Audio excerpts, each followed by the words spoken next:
So the next step is how? How can we make change really happen? We believe that climate change challenges are of a systemic nature, and they require systemic solution per definition, which requires cooperation among many, many different stakeholders, very often with different agendas, so to say. And that's not easy. My friend, long-term friend van der Zanden, thinks that this challenge is actually could be seen as the biggest commercial opportunity of a lifetime if we change our mind in the right way. And Cambridge Press got interested about his thoughts, so he wrote a book about it. Must read. So let me, without any further ado, invite on the stage my long-term friend, van der Zanden, visiting professor, author and expert on sustainability, transformational leadership, and systemic change. Floor is yours, GJ.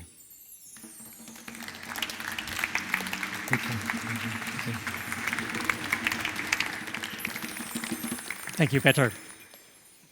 How are you all feeling? Feeling very present, I think, right? With the beautiful sounds and the wise words of Ryan. I particularly liked the way you described, Ryan, that change in paradigm from human connectedness to everything being connected. All living beings, even materials, and not only in space, but also in time. I think actually that's a paradigm that's re-emerging in the world, and I hope that it will reach a critical mass of people and decision makers soon. It's also one of the 10 paradigm shifts that I mention in my book, Transforming Our Critical Systems. The interesting part of that mindset, I think, is that feeling that everything is connected, our connection with nature. I think it's something that all of us know deep down inside to be true, right? Most wisdom traditions around the world speak about this, including some of the tribal wisdoms that Ryan mentioned. But the problem is that I think, especially in the West, we've forgotten about that connection with nature. Ken Robinson, you might know him. He was one of the world's biggest thinkers on education. He always said, we're all born creative, but we're educated out of it. And I think the same is true for our connection with nature. We're all born with that connection, but we're brainwashed out of it. We're born with a connection to nature, but we're brainwashed out of it. And that is getting us in trouble. We're living in an era of perverse economic growth right now. Trucost did a study a couple of years ago where they concluded that the cost to nature of our economic activity per year is $7.3 trillion. That was 13% of the global GDP at the time. And that is coming back to bite us. Swiss Re, which you know is the world's biggest insurance company, they're estimating that if we don't mitigate climate change, the world's GDP is going to be reduced by between 11 and 14% by the year 2050. And in some parts of the world, like India or Southeast Asia, where I live, it's going to be a lot more because those areas are much more exposed. It can be over 30% of GDP reduction in those areas. And how are we trying to solve this? We've come up with SDGs, Sustainable Development Goals, and with ESG risk management and ratings. But in fact, we're doing incredibly bad.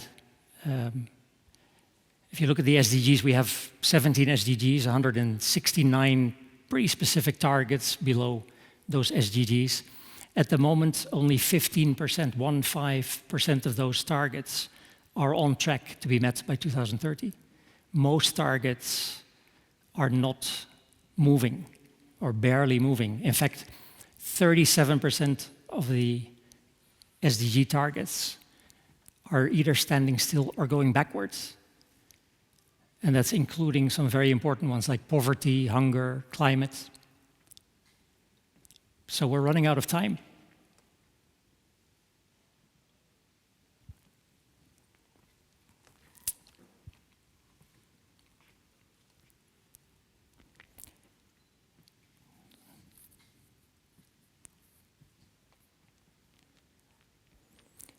We're running out of time. We need to reinvent some of the systems that maintain us. Instead of looking for marginal improvements, we need to look for radical reinvention of the systems that maintain us, the systems that satisfy our human and social needs, like the food system, the mobility system, the energy system, the urban built system. Those systems, they were designed in their days on the basis of the paradigm of economic efficiency, of economic ROI. But in fact, we've designed systems that are not efficient economically. They're actually creating incredible social and environmental inefficiencies. Think about the food system. Agriculture uses 70% of all the fresh water in the world. Most poor people in the world, 3/4 of all the poor people in the world, their livelihoods depend on agriculture or fishery. They're the ones that are most exposed. We have 1 billion people in the world that are obese, and almost 1 billion people go to bed hungry every night. And we lose 30% of all the food that we produce. We're cutting down the Amazon to make place for agriculture. The Amazon last year, it's supposed to be a carbon sink. Last year, it turned into a net carbon emitter. The same is true for mobility. There are 1.5 billion cars in the world. On average, they're standing still 23 hours a day. If you look at all the energy that goes into building a car and moving it around during its lifetime, only 1% of that energy is used to move the person in the car around. And we design our cities for cars, not for people. In the US, some city centers have 40% of the real estate dedicated to roads and parkings. Imagine if you can use that for affordable housing or for public spaces. So these are tremendous inefficiencies that we can address. The energy system, my favorite. Fossil fuel caused externalities, damage to the environment and society of $5.9 trillion last year. That's more than the combined profit of all the oil and gas companies combined. If they would have to pay for the damage that they do, they would be out of business. Right? It's mad. So we need to reinvent those systems. And we need to do it pretty fast.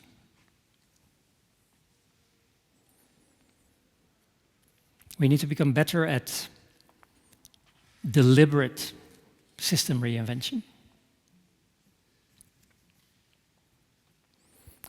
The good news is that the perfect storm is shaping up.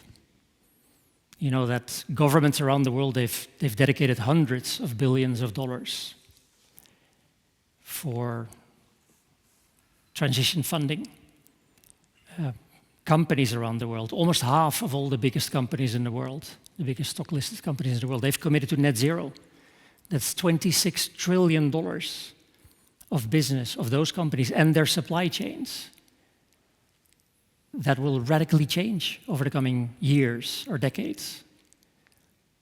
Consumers, there are lots of studies that are showing that consumers, they prefer companies and brands that do good in the world. They're more loyal. The best talent wants to work for companies with a purpose. Right? The startup scene, many of you are part of the startup scene, impact entrepreneurship is growing very rapidly. So in fact, this really big challenge that we have of turning these systems around, it is the biggest commercial opportunity of our lifetimes. All of these problems, climate change, biodiversity loss, resource depletion, pollution, they're not going to go away unless we act. We know, just the same way that we know that we're connected to nature, we also know that we need to change. We need to reinvent these systems, and we need to do it pretty fast. And it's a challenge. We're living in a VUCA world, in a volatile, uncertain, complex, ambiguous environment. And urgency is increasing. So how do you change systems in that type of environment? Thank you very much.